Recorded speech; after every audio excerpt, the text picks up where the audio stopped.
नमस्कार साथियों, कर्मसु कौशलम यूट्यूब चैनल पर आपका स्वागत है। हम अभी उपनिषदों के बारे में पढ़ रहे हैं। यूनिट 2 उपनिषदों की श्रृंखला है। तो अगले उपनिषद ईशावास्य उपनिषद, सबसे पहला उपनिषद पढ़ा हमने। दूसरे नंबर पर कैनो उपनिषद और आज हम पढ़ते हैं कठोपनिषद।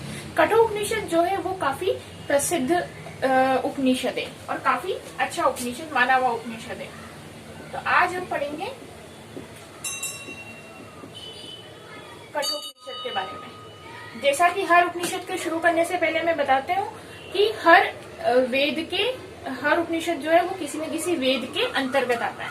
तो कठ उपनिषद पहले हम इसके बारे में हम पढ़ेंगे सामान्य परिचय। हम इसमें देखेंगे पहले सामान्य परिचय, फिर आत्मा के बारे में, आत्मानुभूति के बारे में और फिर कुछ खास ऑब्जेक्टिव टाइप्स के क्वेश्चन जो है वो हम देखेंगे। तो शुरू करते हैं इस वीडियो में। सबसे पहले हम परिचय के बारे में। तो कठोपनिषद जो है वो कृष्ण यजुर्वेद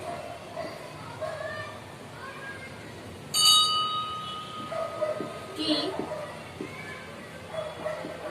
कठ शाखा से लिया गया है।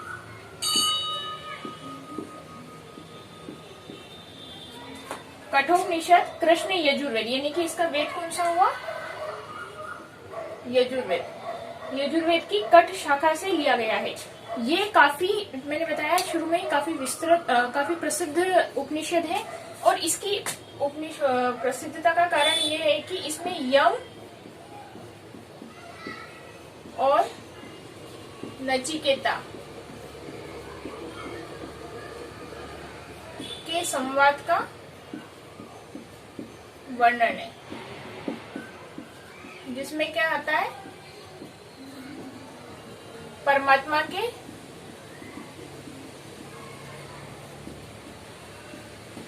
रहस्यमय तत्व को यम और नचिकेता के संवाद के माध्यम से परमात्मा को बारे में बताया है। तो जैसे हमने देखा था कि केनोपनिषद में यक्ष से संबंधित आया है, तो वो किस उपनिषद से लिया गया है? यक्ष के जो उपाख्यान था वो तो केनोपनिषद। ऐसे ही यम और नचिकेता का संवाद किस उपनिषद में मिलता है? तो कठोपनिषद में मिलता है। ये हमने देखा यजुर्वेद है इसका वेद, इसमें मुख्य है यम और नचिकेता का संवाद मिलता है। इसके बाद में हम देखते हैं कि इसमें कुल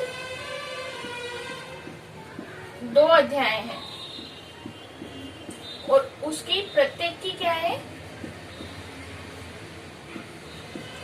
3 वल्लियां हैं। वल्लियां मतलब आप इसको हम अपनी लैंग्वेज में ऐसा समझ लेते हैं कि उनके और 3 पार्ट हैं। तो कुल 2 अध्याय हैं और प्रत्येक अध्याय की 3 वल्लियां हैं, यानी कि एक अध्याय जो है उसकी भी 3 वल्लियां, फिर उसके 3, यानी कि टोटल कितने होंगे? 6। तो इस तरीके से हमने देखा कठोपनिषद का परिचय। इसका एक प्रश्न ये भी है कि इसका जो प्रारंभ हुआ है उपनिषद का, ओम के उच्चारण से प्रारंभ है।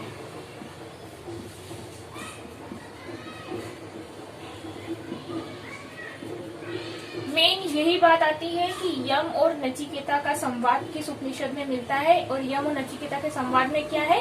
परमात्मा की रहस्यमय जो स्वरूप है, परमात्मा के स्वरूप कैसे प्राप्त होते हैं, क्या है, वही जो है रहस्यमय विद्या का ही वर्णन हुआ है यम और नचिकेता के संवाद में। और 2 अध्याय है और उनके चरण से प्रारंभ हुआ है। तो अब हम सबसे पहले सिलेबस के हिसाब से देखते हैं। तो सिलेबस में है सबसे पहले आत्मा।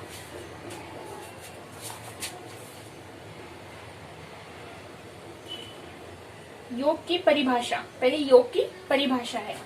तो योग की परिभाषा, ये भी बहुत अच्छी बात है।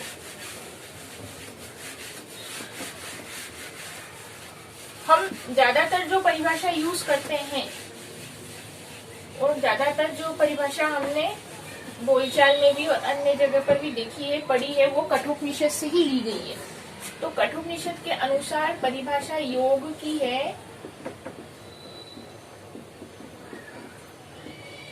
देखो 3 चीजें ध्यान रखना है: इंद्रिय, मन और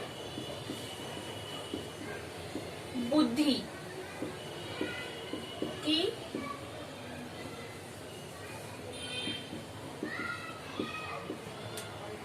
स्थिर धारणा ही योग है। ये क्वेश्चन भी आता ही आता है, मतलब डेफिनेट आएगा। ये प्रश्न आप लिख करके रखें कि कठोपनिषद के अनुसार योग की परिभाषा क्या है। तो इंद्रिय, मन और बुद्धि की स्थिर धारणा का नाम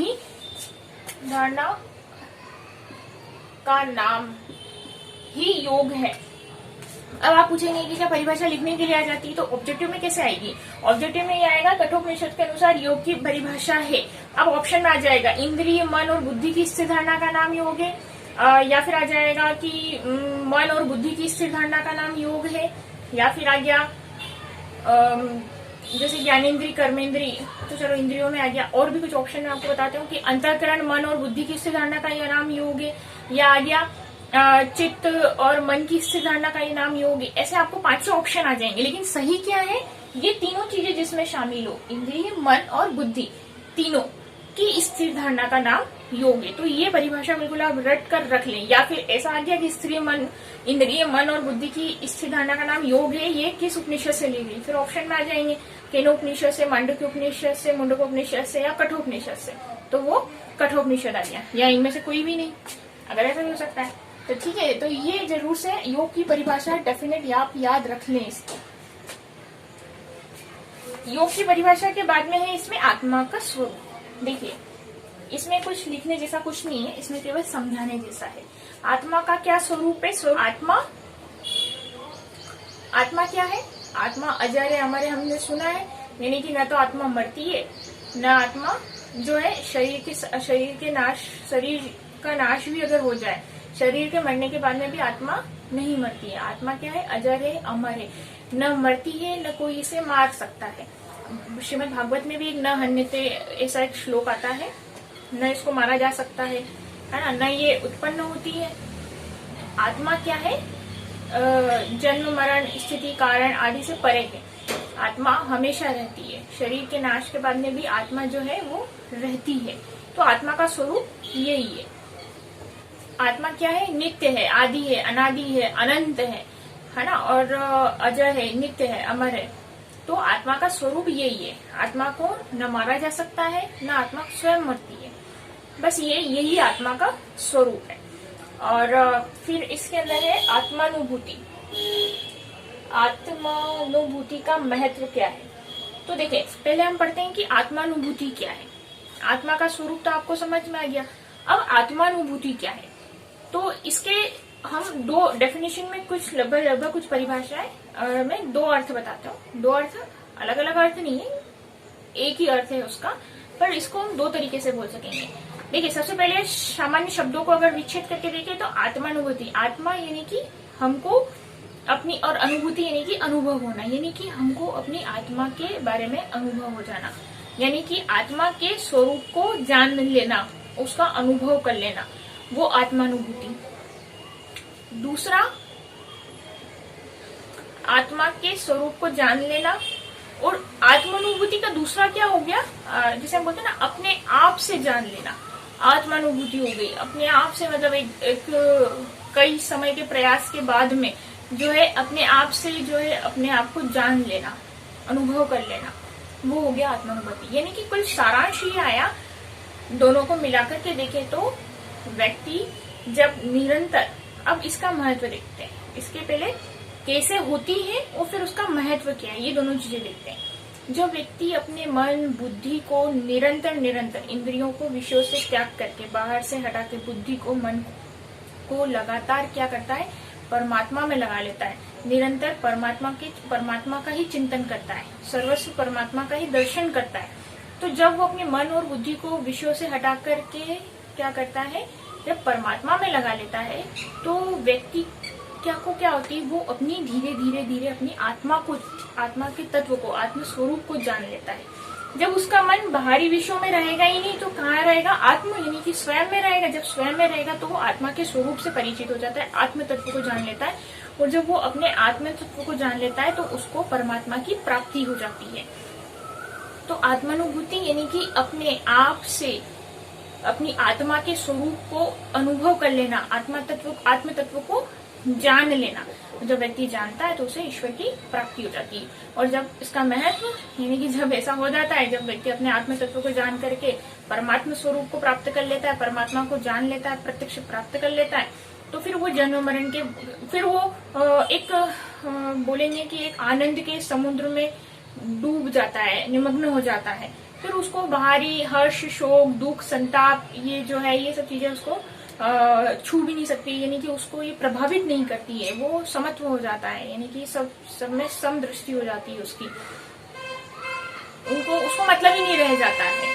तो मुख्य ये है, जब व्यक्ति को आत्मानुभूति हो जाती है तो वो परमात्मा को प्राप्त कर लेता है, और परमात्मा को जब व्यक्ति प्राप्त कर लेता है तो वो जन्म मरण के बंधन से मुक्त हो जाता है, आनंद हो जाता है, आनंदित हो जाता है, शांत हो जाता है, एकांती हो जाता है। मतलब उसको कुछ मतलब ही नहीं, उसने ईश्वर को प्राप्त कर लिया। तो आत्मानुभूति का महत्व ये हुआ, महत्व यानी कि जो उसकी इम्पोर्टेंस है कि वो ईश्वर को प्राप्त कर लेता है। फिर उसके हर्ष, शोक, दुख, विषाद, जो भी चिंताएं, संताप, ये फिर उसको कुछ इफेक्ट नहीं करती है। तो आत्मानुभूति ये हो गई कि आत्मा के आत्म अनुभूति, आत्मा का अनुभव कर लेना, आत्म स्वरूप को जान लेना। और आत्म स्वरूप को जान लेता है तो परमात्मा की प्राप्ति हो जाती है। तो ये हमने इस वीडियो में देखा है। सामान्य परिचय देखा, योग की परिभाषा देखी है, फिर आत्मा क्या है, आत्मा के स्वरूप को जाना, और फिर आत्मानुभूति को जाना। अब नेक्स्ट वीडियो में हम ये टॉपिक तो हमारे कवर हो गए सिलेबस के अकॉर्डिंग, लेकिन हम इस यूनिट में जो यम नचिकेता का संवाद है तो उसका कुछ खास ऑब्जेक्टिव टाइप के 10-15 क्वेश्चन हम पढ़ेंगे। तब तक आपका काम है इस वीडियो को ज्यादा से ज्यादा आपको पसंद आया है तो लाइक करें, शेयर करें, कमेंट करें। चैनल को अभी तक सब्सक्राइब नहीं किया है तो सब्सक्राइब करें और बेल आइकन को जरूर प्रेस करें ताकि वीडियो समय पर आपको मिलती रहे। धन्यवाद।